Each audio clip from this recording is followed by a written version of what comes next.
All right, everybody, welcome to the Work Hard, Play Hard podcast. Today we have Loreana Pachano with us here.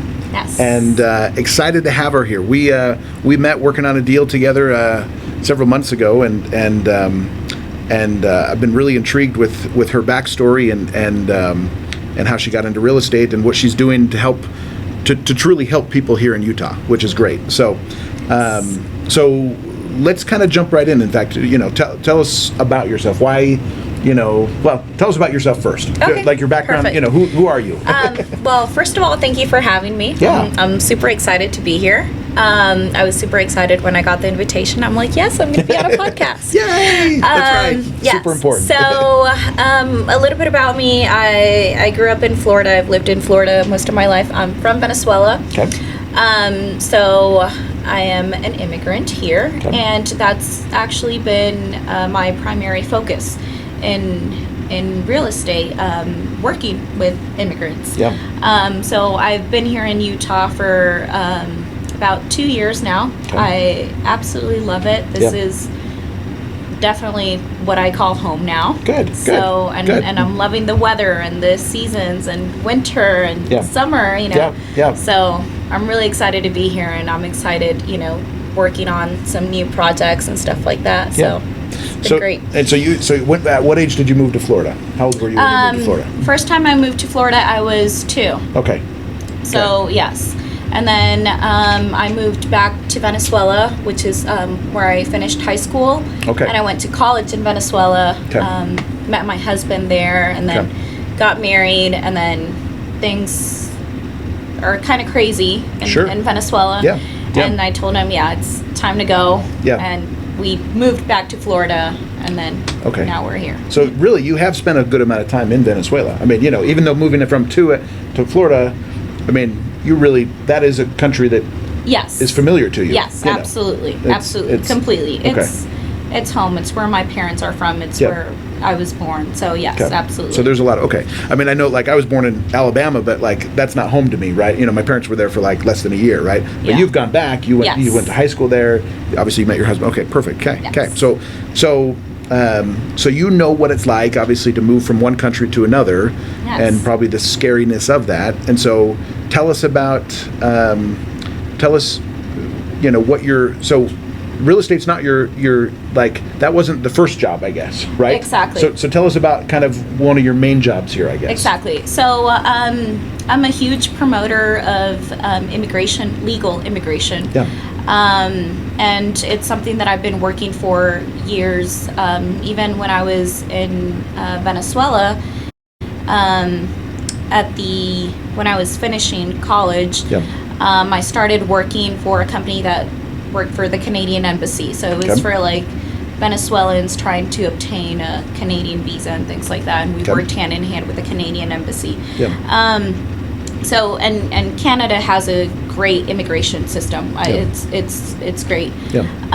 But then the U.S. is, it's a country that I absolutely love, and there's so many options to come here legally that you can contribute something to the U.S. Yeah. You can be sponsored by an employer, and that's kind of what led me here to Utah. There's really not much information out there on this, on ways that you can actually come here, become a permanent resident. Sure.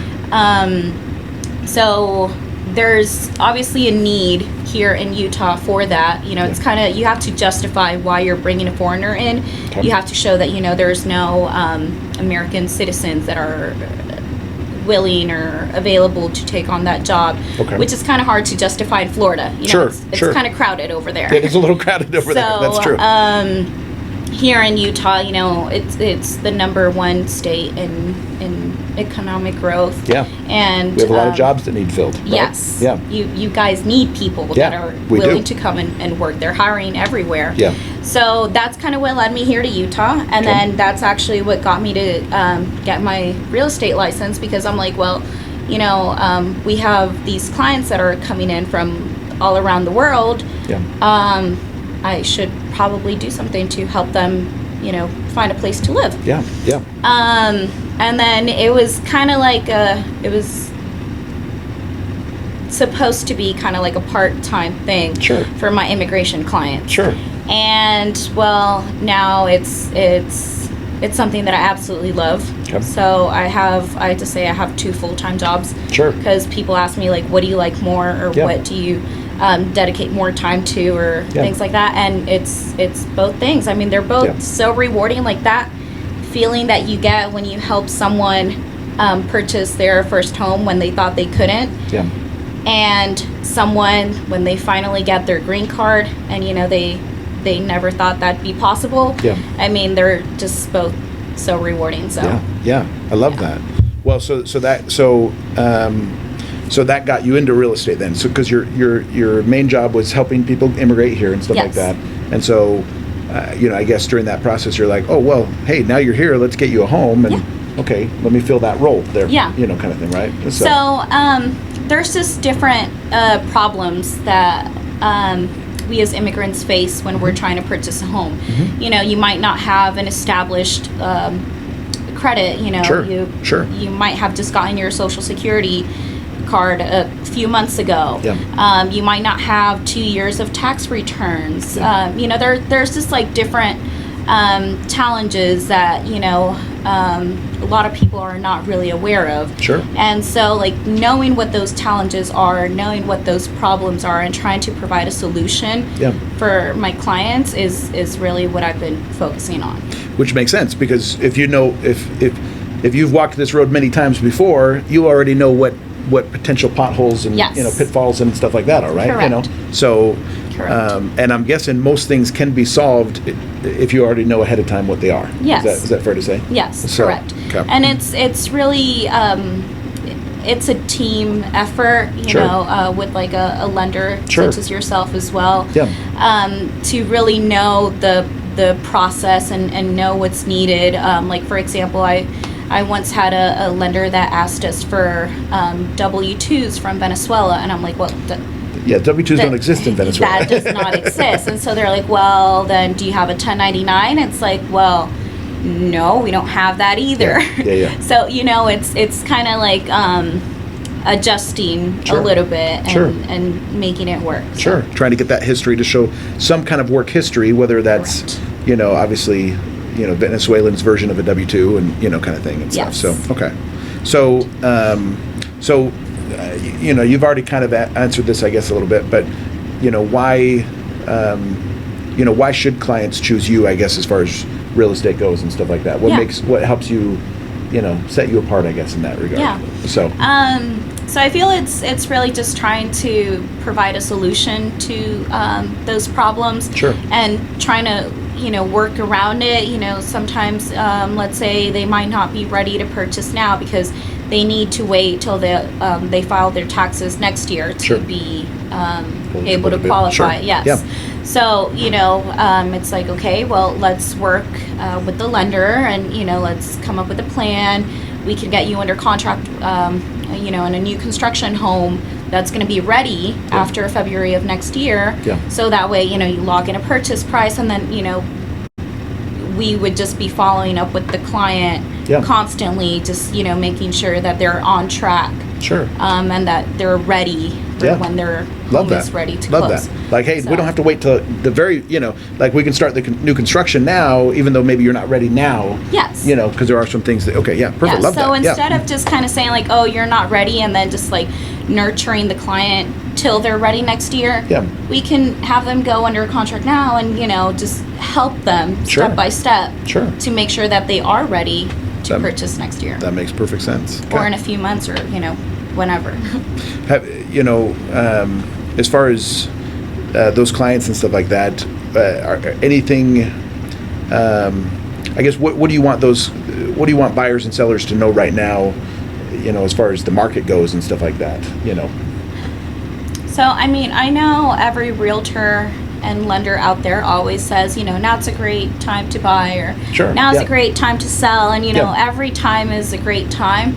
But the thing is, the market is always changing, and there's always good things about, you know, the market that we're in. So, you know, a few months ago, it was interest rates, and, you know, we were all saying, like, interest rates are really good. Yes, like Now's the incredibly time. low. Yes, Now's yes. the time. Go Yeah. ahead and buy.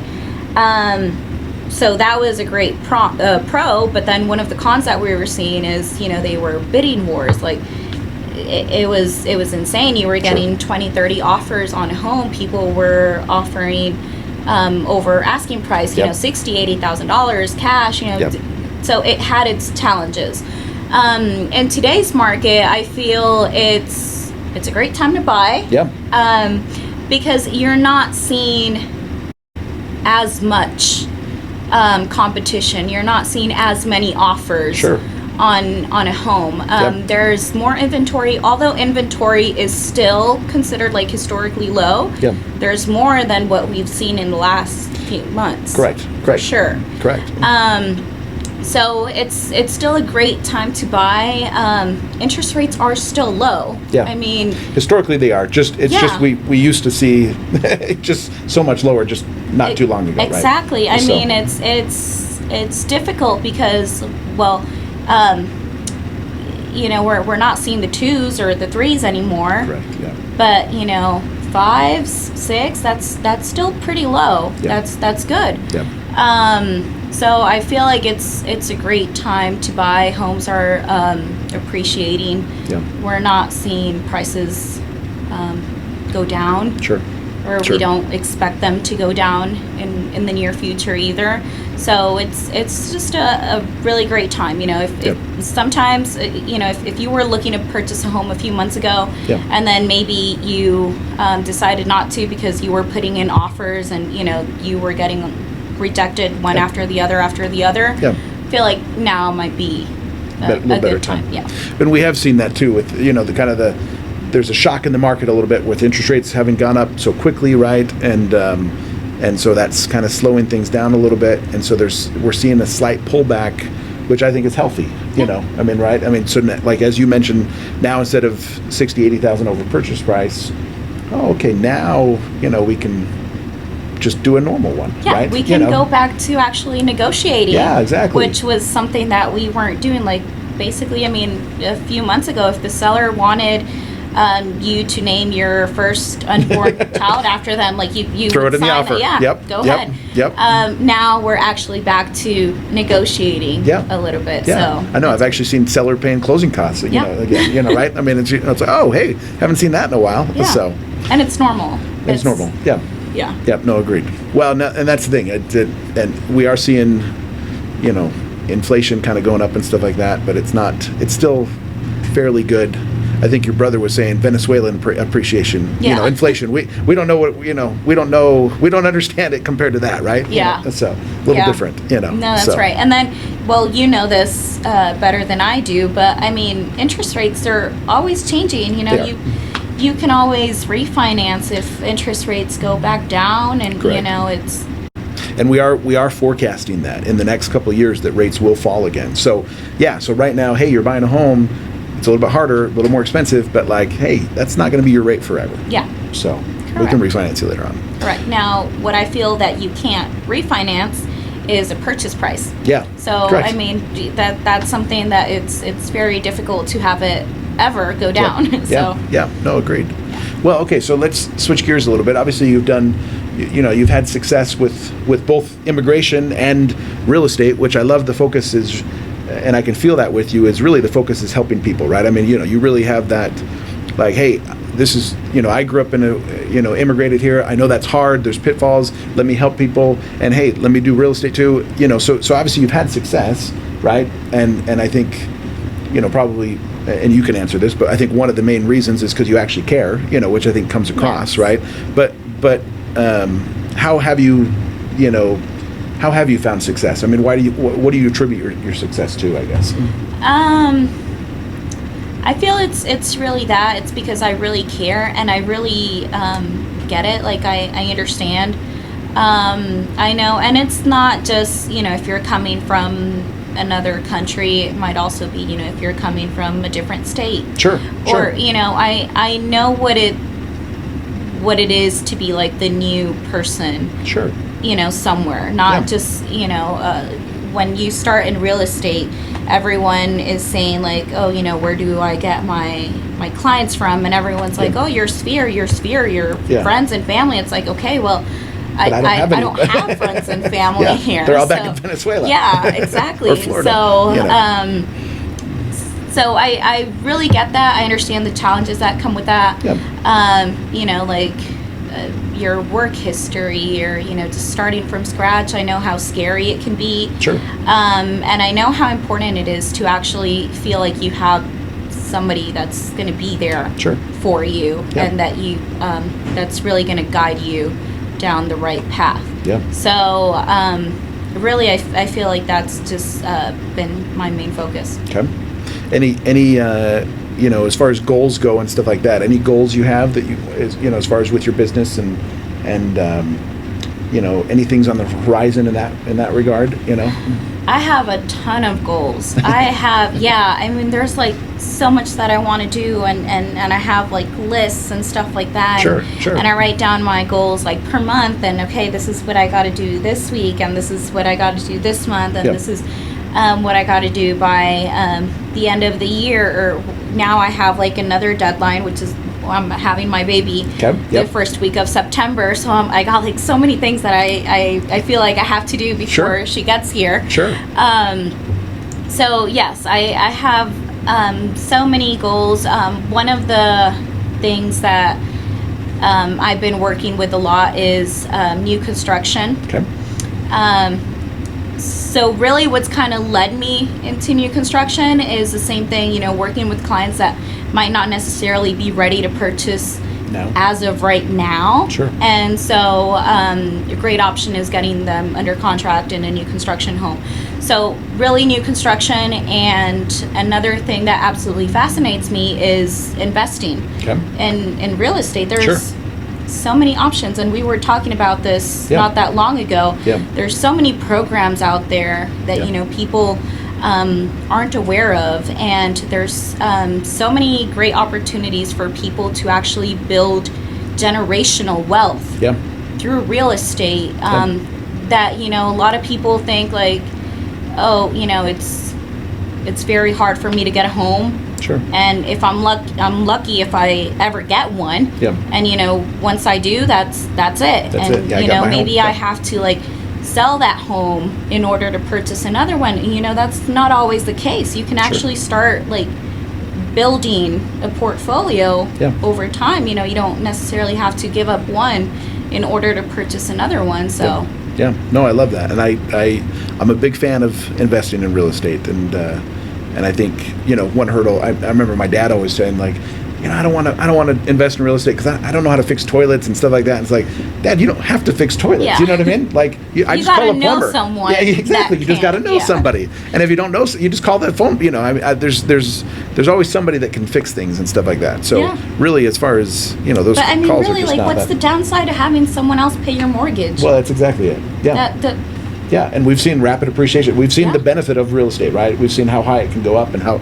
No, that's exactly it. So, no, we're and I like what you said about generational wealth and different things like that. I mean, it does help families to, you know, to have that safety net, have that ability to, you know, produce income, you know, that income, you know, for your grandkids could be sent to college, you know, help them go to college, you know, pay for some of those things, right? You know, really try to help lift those families and stuff like that. So I've you know, I feel like there's a difference between like being rich or getting rich and being wealthy.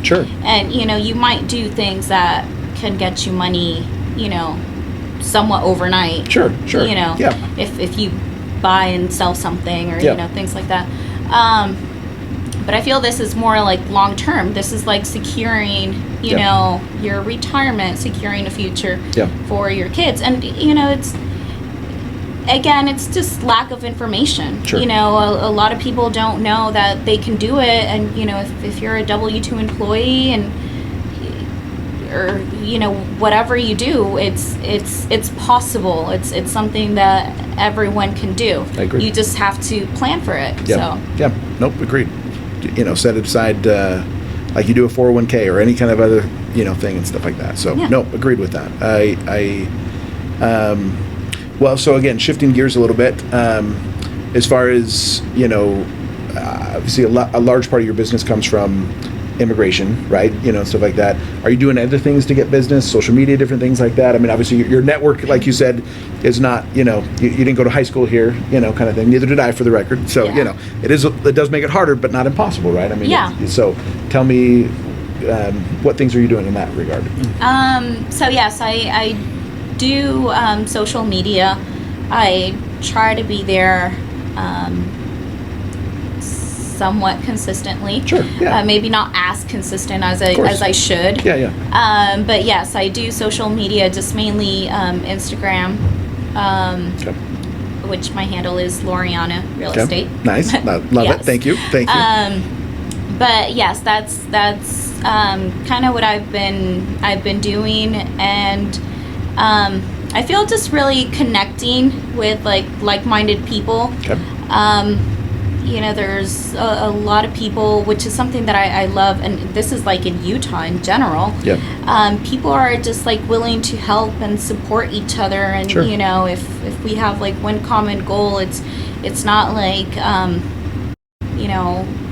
I need to shine more than you, or Sure. it's like, no, we trying to can lift each other, right? Yeah, exactly. Yeah. So Love that. I've kind of made some friends that are like that. So yeah. Love it. No, that's good. Good shout out for Utah instead, I guess, right? I mean, that is the goal. Hopefully, we all try to lift each other. Lift everyone, and we're not always in competition with each other, right? Sometimes that seems to play That's a right. larger role, but it's like, nah, hey, let's we're trying to help people get in homes. So That's right.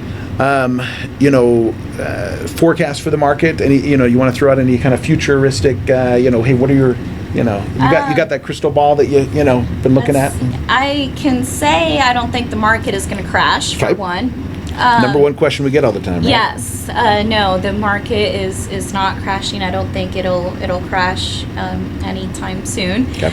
I was actually seeing that the rate of people that are in default with their home loans is 3%, 3.19, I believe, Okay. nationwide. Wow. So, I mean, and that 3% can be from, people that have gotten sick, or, Sure. going through a divorce, or, Sure. Lost a job or whatever. Yeah. Yes, Yeah. whatever. So it's not like a wave of foreclosures is coming. This is nothing compared to 2008. It's Yeah.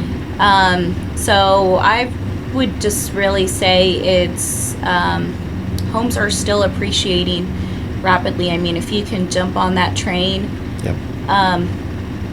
best time to buy was yesterday. Second Sure. best is today. Love it. Homes, and it's just having a safety net. Yep. It's just a great feeling to own your own home. Having that, it's something that's yours, as long as you make your mortgage payment. Sure. Good prerequisite. Yes, and then and it's just gotten a little bit better for buyers, Yep. where they can negotiate a little bit more, and Yep. they don't have to settle for something that they don't like, because we were seeing buyers that that's not where they wanted to live, but oh well, it's Yep. it's the one offer that I got accepted out of 20, 30, 40 that I submitted. Yep.